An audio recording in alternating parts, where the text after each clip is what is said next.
खास कार्यक्रम शख्सियत में आपका स्वागत है। मैं हूं आपके साथ मोहम्मद कमर खान। आयुर्वेद एक ऐसा नाम जिसको सुनते ही हमारे जहन में जड़ी बूटियों के अलावा कड़वे काढ़े और अन्य दवाओं की छवि बनती दिखाई देती है, लेकिन ये कड़वी ज़रूर होती हैं और हर एक बीमारी पर असरदार भी साबित होती है। क्योंकि पुरानी पद्धतियों को लेकर बात की जाए, चाहे ऋषि मुनियों की बात हो या जब से दुनिया अस्तित्व में आई है, कहा जाता है कि आयुर्वेद से ही इलाज संभव होता रहा है।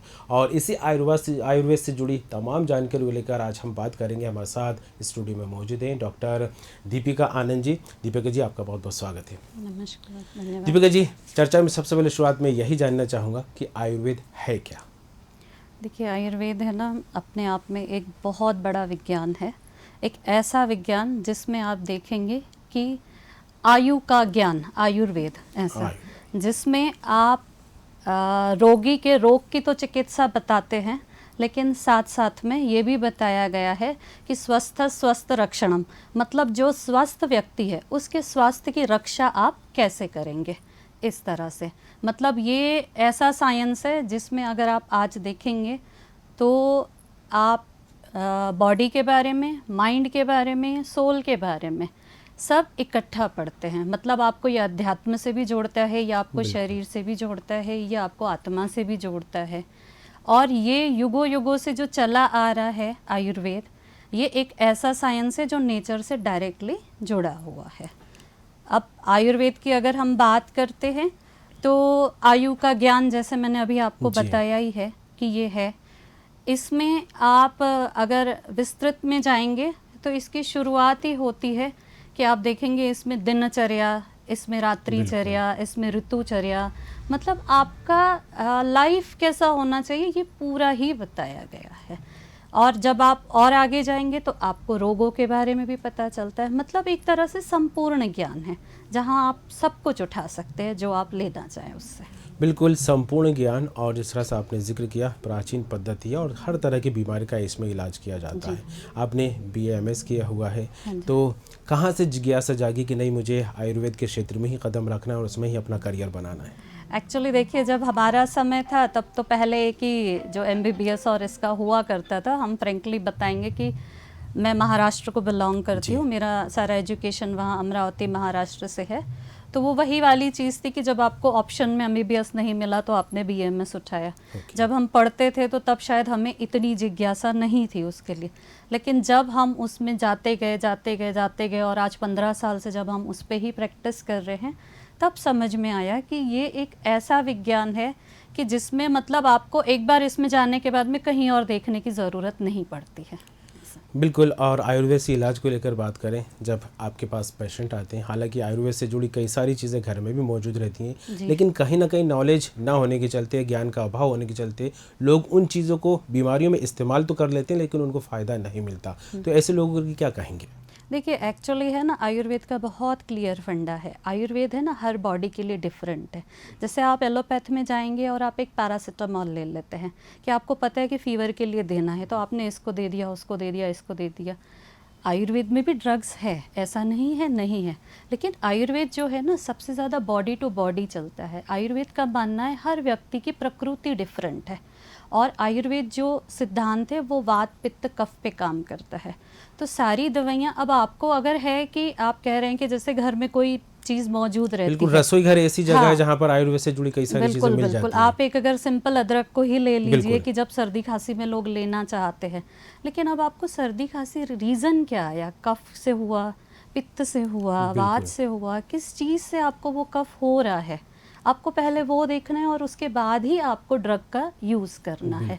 मतलब आयुर्वेद की जो फिजियोलॉजी है ना वो कम्प्लीटली वात पित्त कफ पे है, और उसके बाद में सेकेंड थिंग जो है हर इंसान की अपनी प्रकृति के ऊपर है। बिल्कुल, किसी को ड्राई कफ होता है। बिल्कुल। हाँ, ये होगा कि प्रकृति होती है जी। हर इंसान की अपनी अपनी प्रकृति होती है। आयुर्वेद की फिजियोलॉजी ही इस पे चलती है पूरे। बिल्कुल।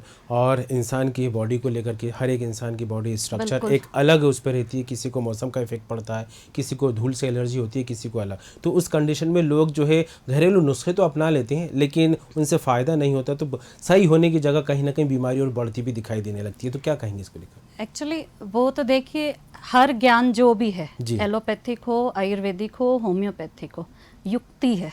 आपको कभी भी, अगर आपको कोई भी पेशेंट आपके पास आया है किसी भी पैथी से या कहीं से भी। दवाइयाँ आम जाम है, ड्रग्स आम जाम है, हर जगह वही है, लेकिन आपको पूरा का पूरा उसकी फिजियोलॉजी और पैथोलॉजी पूरी समझनी पड़ती है और उसके बाद ही आप उसको ट्रीटमेंट दे सकते हैं। तो मतलब एक तरह का मैथमेटिकल साइंस है कि आपको फॉर्मुलेशंस पता है, उसके बाद ही आप दे सकते हैं। आप जब उसकी पूरी स्टडी कर लेंगे कि रीज़न क्या है और उसके बाद आप ट्रीटमेंट करेंगे, तभी आप उसको ठीक कर सकते हैं। बिल्कुल मैम, आयुर्वेद को लेकर आपने कहा कि विस्तृत विज्ञान है, हर एक जो है बीमारी से संबंधित इलाज इसमें हो पाना संभव है। ऐसा कुछ ऐसी कोई बीमारी जो कि खास करके आयुर्वेद दवाएं जब ली जाती हैं उसका खास असर उस बीमारी पर पड़ता हो और तब उसी के चलते अच्छी होती हैं, तो ऐसा कुछ सिम्टम्स देखने को मिलते हैं किसी बीमारी को लेकर? देखिए, ऐसे तो कई बीमारियां हैं जिसमें हम कह सकते हैं, बट बेसिकली क्या होता है, अब जैसे मैं आपसे पहले भी बात की है, अभी भी मैं यही कह रही हूँ कि आयुर्वेदिक जो है ना, आयुर्वेद बेसिकली आपको ये बताता है कि आपका लाइफस्टाइल कैसा होना चाहिए। जैसे आज के समय में आप सुन रहे हैं ना कि सारे डिसऑर्डर्स लाइफस्टाइल से ही आ रहे हैं, तो आयुर्वेद जब भी बीमारी की बात करता है तो आयुर्वेद एक ही बात कहता है, आपको बीमारी आ रही है आहार से और विहार से। आहार मतलब आपका जो इनटेक है बिल्कुल, और विहार मतलब आपका जो वर्तन है, ऐसा है। तो जनरली आयुर्वेद इसी पे ही बात करेगा कि आप अपना आहार विहार कैसे रखें कि उन डिजीजेस से आप दूर रह सकते हैं। बाकी आजकल सबसे कॉमन तो आप देख रहे होंगे कि जितने भी बोन्स की डिजीजेस हैं, हेयर फॉल की डिजीजेस हैं, ऐसा है, स्किन की डिजीजेस हैं, उन सब में तो आयुर्वेद को आप देखिए बहुत ज़्यादा आजकल प्रमोशन मिल रहा है, ऐसा। बिल्कुल, आहार और विहार की बात जिस तरह से आपने की, तो ये चीज़ अभी सभी ने इस चीज़ को भुगता है, क्योंकि एक बड़ी त्रासदी हमारी पूरी दुनिया में आई थी, कोरोना। तो आहार और विहार जिस तरह से आपने जिक्र किया, तो इसका असर भी कहीं ना कहीं इस वक्त देखने को मिला था। लोग जागरूक हुए तो कहीं ना कहीं आयुर्वेद को बढ़ावा देते हुए यहाँ पर नज़र आए। और ज़्यादातर जिस तरह से कोरोना मरीजों को लेकर बात की जाए, क्योंकि जो सिम्टम्स नज़र आ रहे थे वो सर्दी, जुकाम, खांसी, गले में इन्फेक्शन, इस तरह के थे, तो आयुर्वेद ने काफ़ी महत्वपूर्ण भूमिका यहाँ पर निभाई। तो क्या कहेंगे इसको लेकर? बिल्कुल, देखिए वही वाली बात थी कि आयुर्वेद यह तो शुरू से ही कहता है कि we live in the world of micro organism. आज कोविड है, कल कोई और आएगा, तो ऐसे तो कई सारे माइक्रो ऑर्गेनिजम्स आते जाएंगे। तो आप हर एक के लिए ऐसा नहीं है ना कि आप पूरा मतलब कालीन बिछा देंगे और आप सोचेंगे कि कांटे हमें लगेंगे ही नहीं। तो आयुर्वेद यही बात करता है कि आपको अपनी स्टेमिना या अपने आप को ऐसे बना के चलना है कि ऐसी अगर डिजीजेस आती भी है तो आप उनसे लड़ सके। तो जो इम्यूनिटी की बात आई थी, जो कोविड में सबने देख लिया कि इम्यूनिटी को बहुत ज़्यादा प्रमोशन मिला, मतलब लोग इम्यूनिटी पे बात कर रहे थे, कई सारी आयुर्वेदिक दवाइयाँ ली गई थी इम्यूनिटी बढ़ाने के लिए, हाँ जी, काढ़े को लेके जैसे। तो वो वही है कि अगर आपका इम्यूनिटी स्ट्रांग है, अगर आप अपने आप को मेंटेनेंस से लेके चलते हैं, तो नेचुरली जो कई सारी डिजीजेस है आप उनसे दूर रहेंगे ही रहेंगे, ऐसा।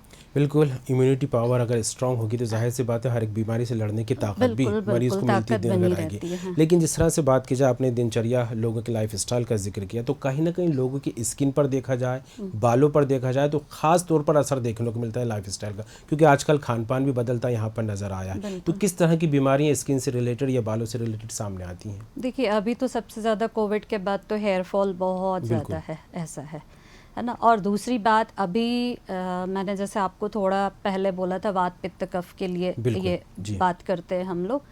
तो अभी जितने भी शैम्पूज़ या हम जो भी यूज़ करते हैं, सब बहुत ज़्यादा झाग वाले रहते हैं, बहुत ज़्यादा ये आप कह सकते हैं कि उनमें केमिकल्स डले हुए हैं, है ना। तो ये एक जो आजकल दिनचर्या बन चुकी है कि सबको वो सब यूज़ करना ही करना है, कई सारी चीज़ें ऐसी लगानी है। तो ये जितने भी झाग वाली चीज़ें ना, तो आयुर्वेद मानता है कि ये आपका वात प्रकोप करता है, ठीक है। अब इसके अलावा आजकल जो हो चुका है कि बालों को बहुत ज़्यादा खोलना है, डस्ट में घूमना है, गाड़ियों से आप चल रहे हो तो बाल खुले रहते हैं, ऑयलिंग बिल्कुल ख़त्म हो चुकी है, बिल्कुल, खास करके यूथ को लेकर बात करें। बिल्कुल। तो ये सारी चीज़ें क्या हो गई ना, ये सारे फैक्टर्स रिस्पॉन्सिबल है जिसकी वजह से बालों में वात का प्रकोप हो रहा है। जब वात प्रकोप होता है, वात और अस्थि आश्रय आश्रय भाव है, मतलब आयुर्वेद में ये दिया हुआ है कि जब जब आपके मतलब आप वात का प्रकोप करेंगे तो आपकी अस्थि में उसका कुछ ना कुछ नुकसान होगा। और बाल जो है वो अस्थि का मल है, मतलब कि वो अस्थि से डायरेक्ट रिलेटेड, आपकी बोन से डायरेक्ट रिलेटेड है ना। अब आप उसको इतनी डिटेल में यहाँ तो नहीं समझ पाएंगे, लेकिन इन शॉर्ट आप ये ज़रूर समझ सकते हैं कि वात प्रकोप अगर आप कर रहे हैं तो आपके हेयर फॉल तो होने ही होने हैं, बाल खराब होने ही होने हैं। तो जो हमने लाइफस्टाइल की बात की कि आप खान पान भी खराब ले रहे हैं, मतलब, और उसके बाद में आपका जो वर्तन है वो भी खराब हो रहा है बालों से, तो इसीलिए बालों की समस्याएं बहुत ज़्यादा हो चुकी है इस समय पे। बिल्कुल मैम। और जिस स्किन को लेकर बात करें, किसी की ऑयली स्किन होती है, किसी की ड्राई होती है, किसी की सेंसिटिव होती है, तो अलग अलग फैक्टर जो है स्किन में देखने को मिलते हैं। लेकिन कुछ लोगों को नॉलेज ना होने के चलते कोई भी लेप उठाया लगा लिया, कोई भी मास्क लिया लगा लिया, तो उसके कहीं ना कहीं साइड इफेक्ट निकल कर सामने आते हैं। तो ऐसे में आयुर्वेद को उससे जोड़कर देखा जाए तो किस तरह का ये इलाज तो संभव है? 100% आयुर्वेद की ही बात हुई ना। जी। अभी मैंने थोड़ी देर पहले आपको बोला था कि आयुर्वेद तो मानता ही ये है कि हर एक की प्रकृति अलग है, हर एक की बिल्कुल। बॉडी अलग है, वात पित्त कफ ये 3 ही प्रकृति है और मिक्स वाली रहती है, ऐसा है ना। तो अगर कोई पित्तज वाली प्रकृति वाला है, आपको उनकी शाइनी और ऑयली स्किन मिलेगी। बिल्कुल। कफ वालों में भी वही मिलता है, वातज वालों की ड्राई स्किन रहती है, ऐसा है। अब बाहर के फैक्टर्स अगर इन्फ्लुएंस कर रहे हैं तो उससे चेंजेस आ जाते हैं ये। तो हम जब भी ट्रीटमेंट देंगे तो पहले हम उनको स्टडी करते हैं और उसके बाद में ही सारे एप्लीकेशंस देते हैं। जैसे कॉमनली आपने एक एलोवेरा के लिए भी सुना होगा कि आजकल बिल्कुल। बहुत कॉमन है, लोग सब लगा रहे हैं, लेकिन कई लोग आपको मिलेंगे और कहेंगे कि हमें एलोवेरा भी सूट नहीं करता है। नॉर्मल हल्दी जो हमारे घर में कितने सारे लेप में लगाई जाती थी, लेकिन आज अगर आप किसी को बता देंगे तो वो कहेंगे कि नहीं नहीं, हमें तो हल्दी सूट नहीं करती। द रीज़न इज यही वाला है कि आपकी प्रकृति नहीं है वैसी, आपका स्किन टाइप नहीं है वैसा। एक जो इफेक्ट देखने को मिलता है वो ये भी है कि कहीं ना कहीं प्योरिटी नहीं है, जो खाद्य पदार्थ हमें मिल रहा है, तो कहीं ना कहीं मिलावटी है, तो उसका इफेक्ट भी देखने को मिल रहा है। हाँ, वो तो देखिए अब पूरी उसमें चल रहा है, ऐसा है। और नेचुरल चीज़ें तो सारी हम नेचर से ही ले रहे हैं। अगर हम उसी के साथ छेड़छाड़ करके चल रहे हैं, केमिकल्स डाल के चल रहे हैं, तो प्योरिटी तो मिलने से रही।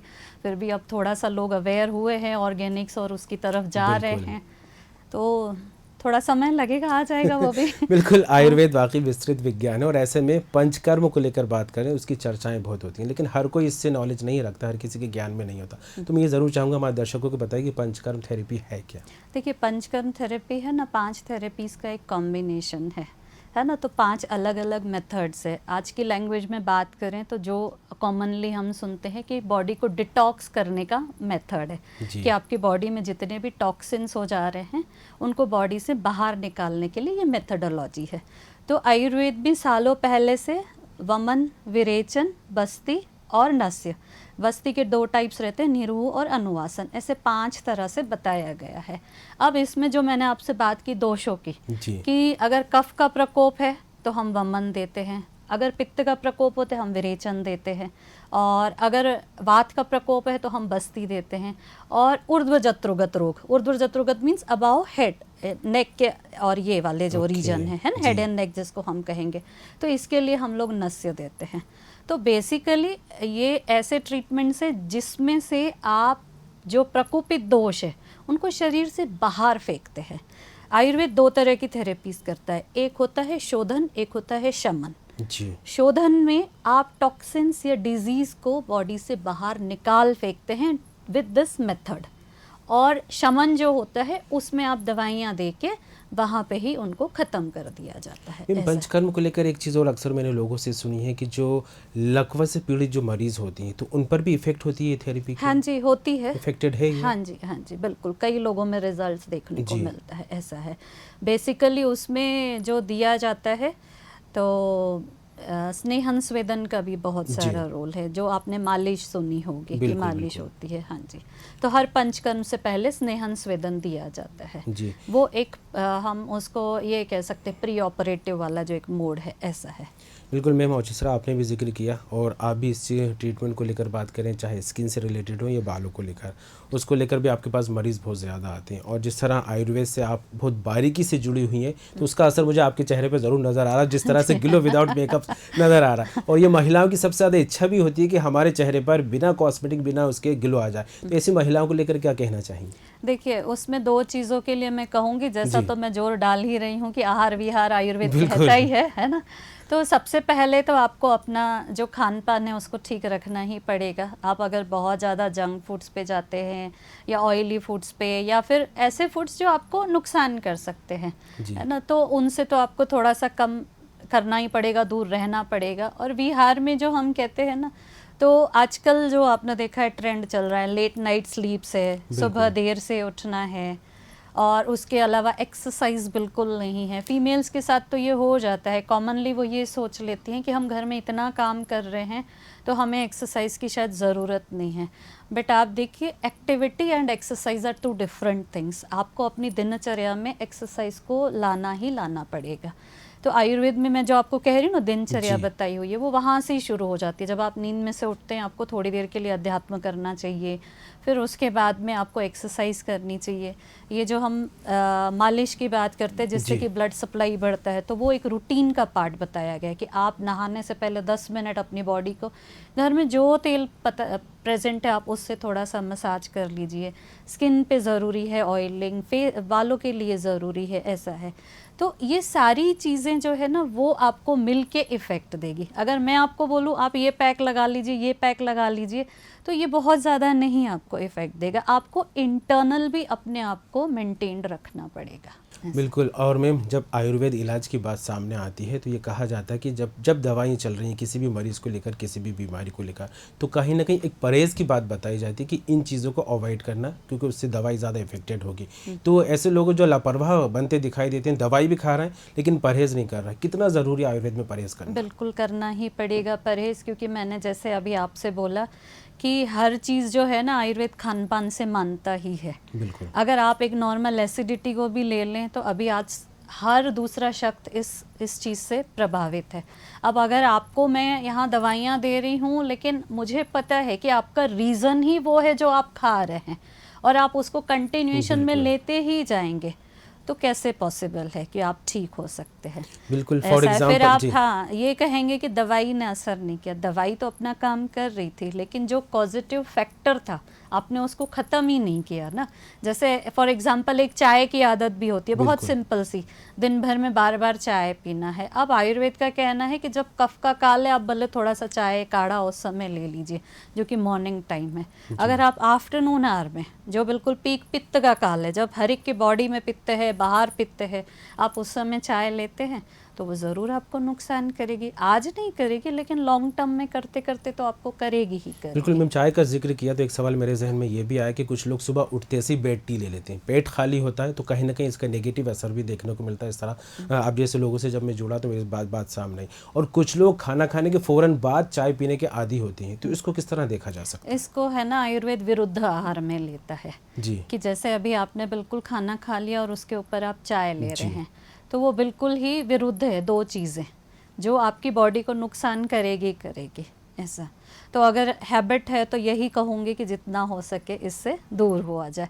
और सुबह में आप सब नहीं, हमने आजकल सुना हुआ है कॉमनली कि सब कहते हैं कि सुबह उठ के गर्म पानी पीना चाहिए, शहद डाल के पीजिए, नींबू डाल के पीजिए।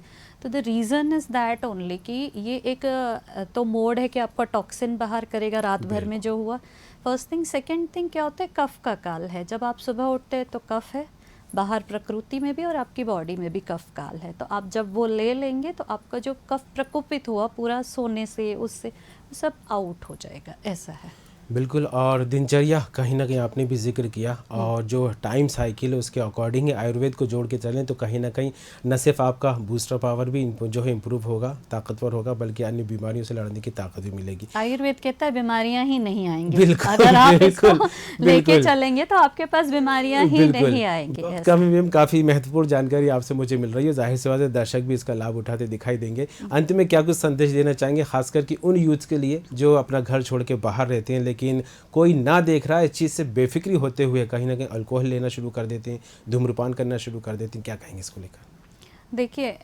एक्चुअली बस यही कहूँगी कि आज शायद जब आपकी ये एज रहती है ना, आज आपको नहीं समझ में आता है, लेकिन लॉन्ग टर्म में इन सब चीज़ों का आपको बहुत बेकार इफ़ेक्ट दिखाई देगा बॉडी में।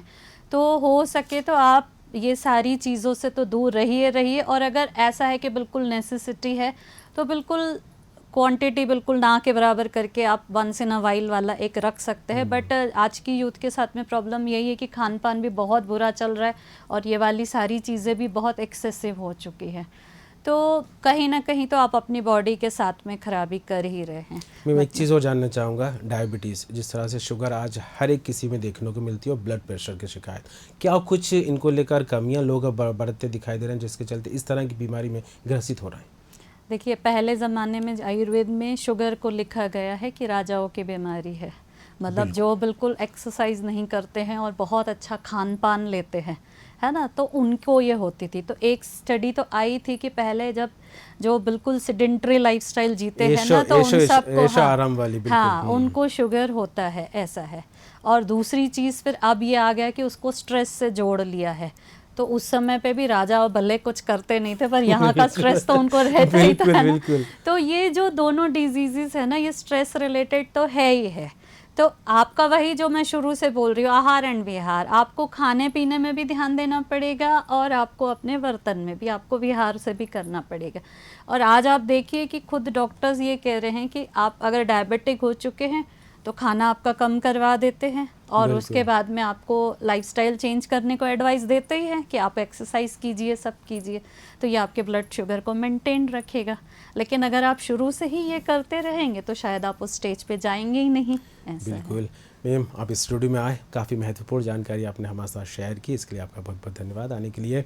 तो आयुर्वेद विस्तृत विज्ञान, हर एक समस्या, हर एक बीमारी से जुड़ी हुई जड़ी बूटियाँ और दवाइयाँ तो यहाँ पर मिलती हैं, लेकिन कहीं ना कहीं दवाइयों के सहारे न जीते हुए खुद को भी अपना लाइफस्टाइल चेंज करना होगा। जिस तरह से दीपिका मैम ने बताया है कि दिनचर्या हमारी सुबह उठते से शुरू हो जाती है और जब हम सुबह उठते हैं तो उसी वक्त से ही आयुर्वेद भी शुरू हो जाता है। तो कहीं ना कहीं इन चीज़ों को लेकर जागरूक होना पड़ेगा और आयुर्वेद को और अच्छे से समझकर हर एक बीमारी का इलाज अगर आप लेंगे तो कहीं ना कहीं आपका इम्यूनिटी जो सिस्टम है वो बूस्ट होगा। जब इम्यूनिटी सिस्टम ताकतवर हो जाएगा तो अन्य बीमारियों से लड़ने की भी ताकत आपके अंदर खुद ब खुद आ ही जाएगी। फिलहाल इस खास कार्यक्रम में इतना ही, खबरों का सिलसिला जारी रहेगा, बने रहिए न्यूज़ वर्ल्ड के साथ।